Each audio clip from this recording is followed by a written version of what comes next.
Kayo naman ko ani guys, oy. Layo-layo para ba? Dito ang ako mangi sana oh, sa may baseball ba. Pero di lang sa kay murag gimingaw ako sa Hot Wheels. Sinsya na guys ha, kay kung hilig og Hot Wheels. Eh magamit ko na kung mga to. Mabaligya god basta mga legit lang. Hunter na guys. Hot Wheel Hunters man ta. Yeah.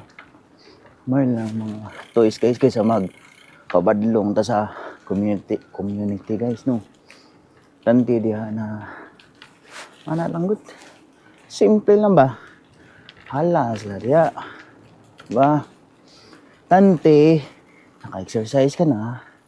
Kakita pa kag mga legit na Hot Wheels. So legit na Hot Wheels guys kina may mga for example guys, mga timingan kag nindot na mga Hot Wheels. Pwede nimo siya i-sell. I-resell nimo siya na mahal. For example, mga gipangitan ako guys ron kay mga Nissan R34 30 o mga na o Supra